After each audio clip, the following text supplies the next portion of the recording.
전입학 업무 처리 절차에 대해 말씀을 드리겠습니다. 전입학 업무 처리 절차는 크게 보면 다음과 같은데요. 우선 첫 번째로 학생을 받은 학교, 즉 전입생을 받은 학교에서 먼저 전입 등록을 하게 됩니다. 그 다음 전입 등록을 하게 되면 이제 전입자료 요청을 신청을 할 수 있는데요. 전입자료 신청을 해주셔야 이제 원적교에서 자료를 송부할 수가 있게 되어 있습니다. 전출 시에는 이제 나이스에 입력되어 있는 각종 자료를 전출교에서는 확인, 입력하신 다음 이제 근거가 되는 증빙 서류는 원적교에서 보관하게 되어 있는데요. 각종 자료는 전출 당일 전송하는 것을 원칙으로 한다는 것을 말씀을 드리겠습니다. 전출 당일 만일 모든 자료의 전송이 어렵거나 또는 수정해야 되는 자료가 있는 경우 우선 당일 필요한 자료들을 먼저 보내주시고 추후 학적 반영을 한 다음 추가 자료는 자료 이관을 통해서 받아주시는 것을 권장해 드립니다.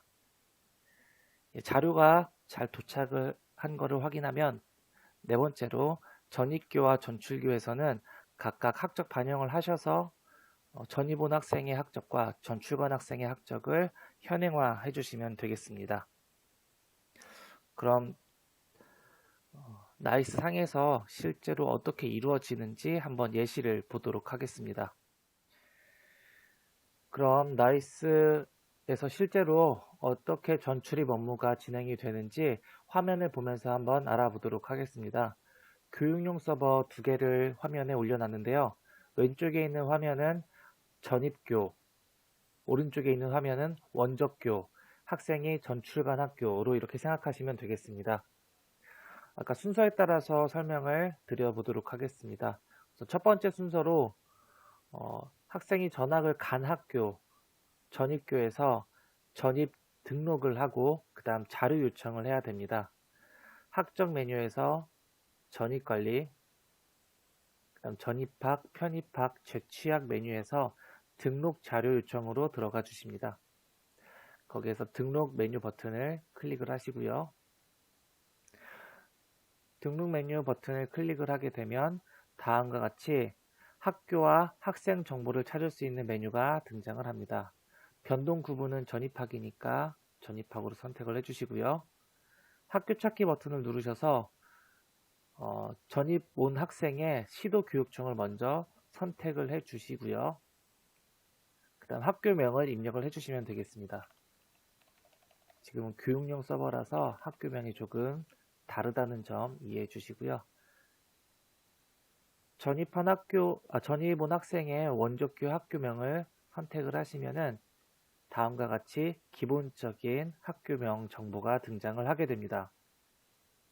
두 번째로 학생 찾기를 눌러주시고요. 해당 학생의 성명을 적어주시면 되겠습니다. 해당 학생의 성명을 적으시고 조회 버튼을 누르시면 해당 학생의 정보가 다음과 같이 뜨게 되는데요. 자동적으로 이전 학적, 학교명과 반과 학년 번호가 자동으로 입력이 되고 하단에는 신규 취득 학적, 전입 오고 나서 몇 학년 몇 반, 몇 번으로 들어가는지 자동으로 입력이 됩니다. 수정을 하시려면 여기서 수정을 해주시면 되고요. 그 다음 혹시 해당 학생이 비밀 전입을 온 경우는 여기에 체크박스에 체크를 해주시면 되겠습니다. 이렇게 해주시고 확인을 해보신 다음에 저장 버튼을 클릭하시면 전입학생 등록이 마무리됩니다. 이 첫 번째 이 전출입 학생이 우리가 지금 전입 온 학생이라고 생각하시면 되겠습니다. 첫 번째 전입 등록이 끝나면 두 번째로 해당 학생의 자료를 원적교에 요청을 해주셔야 됩니다. 해당 학생의 체크박스를 누르시고 자료 요청을 클릭해 주시면 상태가 전입 등록에서 이제 하단에 있는 전입 자료 전입 등록에서 자료 요청으로 이제 변경이 됩니다. 한번 클릭을 해보겠습니다. 자, 다음과 같이 전입 자료 요청 상태로 이게 변경이 되었고요. 자, 다음 순서로는 이제 원적교에서 전입 자료가 도착했으니 요구하는 자료를 보내달라는 이제 그 요구가 이제 등장을 하게 될 겁니다. 이제 오른쪽으로 넘어오셔서 원적교로 가보도록 하겠습니다. 마찬가지로 학적에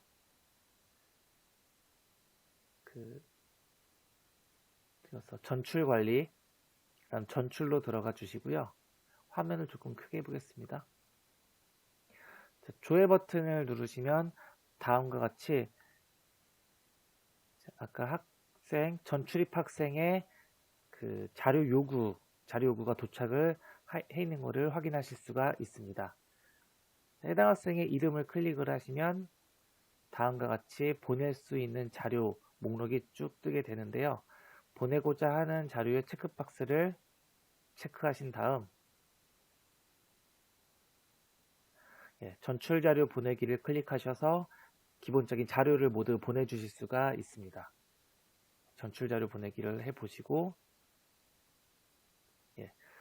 자, 이렇게 된 경우 전출입 학생의 그 자료는 이제 전입교로 넘어갔다고 생각하시면 되겠습니다.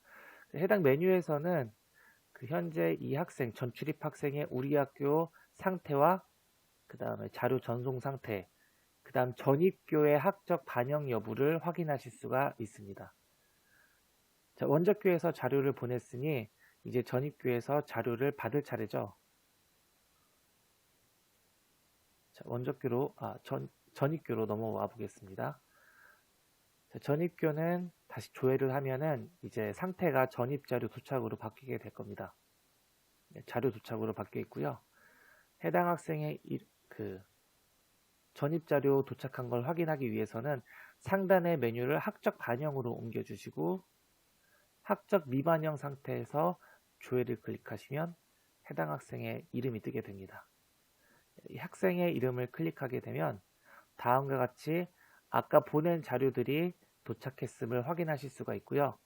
해당 학생의 자료를 확인하고자 하는 경우는 이 메뉴를 하나씩 클릭하셔서 확인하실 수가 있습니다.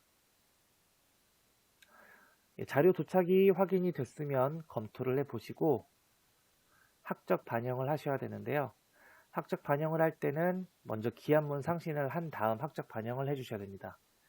체크박스를 클릭하시고 기한문 상신을 눌러서 그 상신을 하고 결제를 득한 후에 반드시 아까 다시 여기 메뉴에서 여기로 돌아오셔서 이 학생의 학적을 반드시 반영을 해 주셔야 됩니다. 지금은 결제를 아직 득하지 않은 상태라서 뜨진 않는데요. 결제를 득하고 나면 여기에 학적 반영이라는 메뉴가 뜨게 됩니다. 학적 반영 버튼을 클릭하셔서 학적 반영을 해주셔야지 이 학생이 이제 완전히 학적이 이제 우리 학교로 넘어오게 되어 있습니다. 잠시 한번 해보도록 하겠습니다. 기한문 상신을 누르고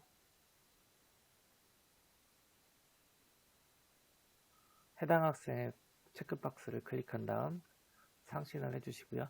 지금은 교육용 서버라서 조금 평소 업무 처리와는 조금 다르다는 점을 이해해 주시기 바랍니다.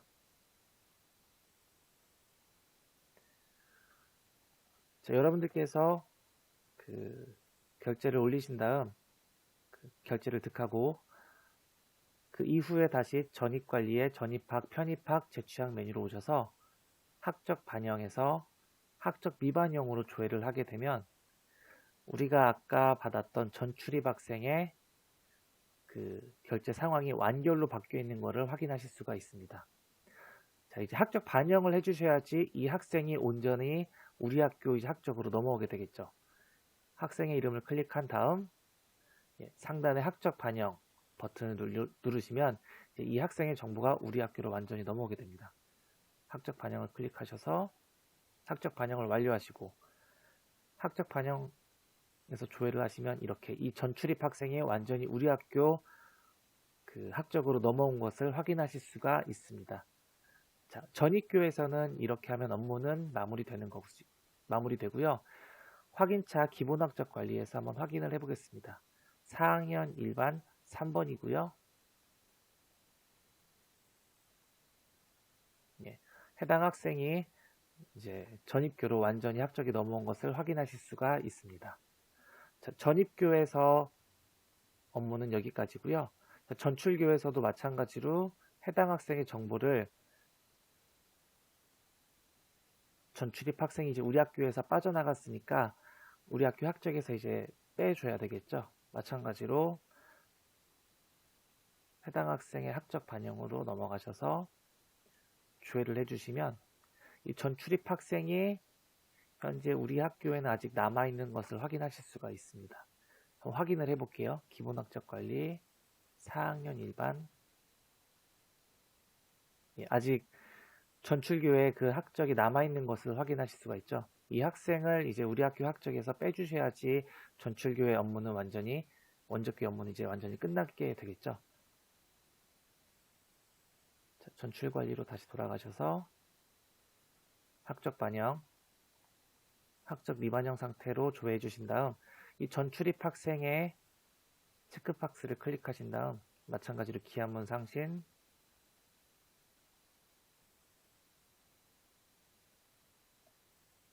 상신을 해주시고요. 결제를 득하고 나면 이제 아까와 같이 학적 반영을 할 수 있는 버튼이 생기게 될 겁니다. 자, 학적의 전출관리 다시 전출로 들어가신 다음 상단의 학적 반영으로 들어가셔서 학적 미반영 상태로 조회를 해주시면 전출입 학생이 결제가 완결이 되었다는 것을 확인하실 수가 있습니다. 자, 완결이 된 상태에서 체크박스를 누르시고 학적 반영을 누르시면 이렇게 되면 이제 전출교에서도 원적교에서도 업무가 마무리된 거고요. 학적 반영에서 이 학생이 학적 반영이 된 것을 확인해 주시고 마찬가지로 기본학적 관리에서 한 번 더 확인을 해 주시면 되겠습니다.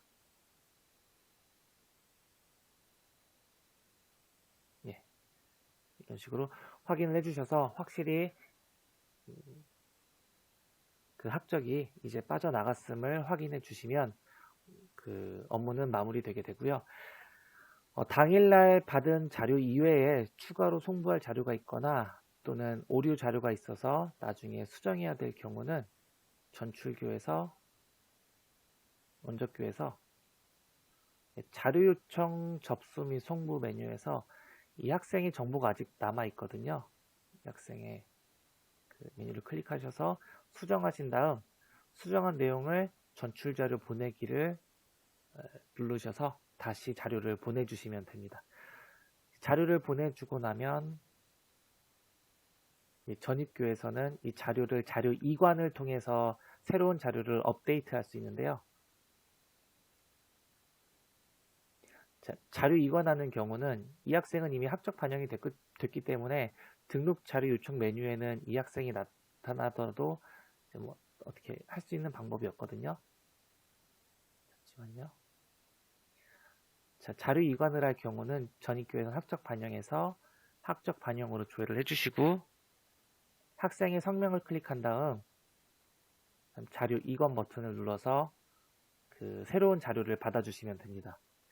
다만 이때 좀 조심하셔야 할 거는 자료 이관을 통해 자료를 받게 되면 전입교에서 입력한 해당 정보, 해당 메뉴의 정보는 모두 삭제가 되고 그 다음 원적교에서 보내준 자료가 덮어쓰기가 되거든요. 예를 들어서 출결 내역이 잘못된 게 있어서 원적교에서 출결 내역에 대한 정보를 추가 자료를 받게 된 경우 자료 이관을 하게 되면 전입교에서 그 이후에 이 학생이 전입 온 이후에 그 입력한 내용은 모두 삭제가 되고 그 원적교에서 보내준 자료로 이제 덮어쓰기가 됩니다. 그 점은 좀 유의해 주시고 혹시 입력한 내용이 많을 경우 미리 백업을 해 두시는 것을 좀 권장을 해 드립니다. 그 다음으로 전입학 업무를 하면서 조금 참고하셔야 될 내용이 있어서 잠시 말씀을 드리겠습니다. 해당 내용은 2021학년도 학교생활기록부 기재요령 41페이지에 기록되어 있으니 참고해 주시면 되겠습니다. 그 전출입 업무를 하실 때 그 전출일과 전입일은 연중 공백 기간이 없도록 처리하라고 되어 있는데요. 즉 예를 들어 금요일까지 전출교에서 등교를 했고 그 다음에 이 학생이 월요일에 이제 전입교로 전입을 했을 경우 그 전출일은 일요일까지, 원저교에서 이 학생의 학적을 가지고 있는 것은 일요일까지, 그 다음 전입일은 월요일 날로 처리를 해주시면 되겠습니다. 네. 하지만 그 예외가 있는데요. 이제 도서벽지 등은 하루의 공백을 인정하고 그리고 그 시간은 수업일수에서 제외하고요. 그다음 국외 원격지의 전출입일 경우 최대 3일까지 공백을 이제 인정받을 수가 있습니다. 세 번째로 전출일과 전입일이 동일한 경우가 있습니다. 어떤 학생이 수요일 날 전출을 하면서 동시에 수요일 날 전입을 하는 경우가 있는데요. 이런 날은 하루 전날을 전출일로 처리를 해주시면 되겠습니다. 화요일에 전출한 걸로 해주시고 수요일에 전입을 한 걸로 이렇게 해주시면 되겠습니다. 신입생의 경우는 입학일 전출입했을 경우에 같은 날짜로 처리할 수 있는 예외 사항이 있다는 것을 기억해 주시고요. 전출교에서는 그 경우 수업일수를 1로 등록을 하고 전입교에서는 수업일수를 0으로 등록을 해주시면 되겠습니다. 그리고 전출일에 실시한 전출교의 창의적 체험활동, 당일날 창의적 체험활동은 이제 등록을 하지 않는다는 점, 누가 기록에 등록하지 않는다는 점까지 기억을 해주시면 되겠습니다.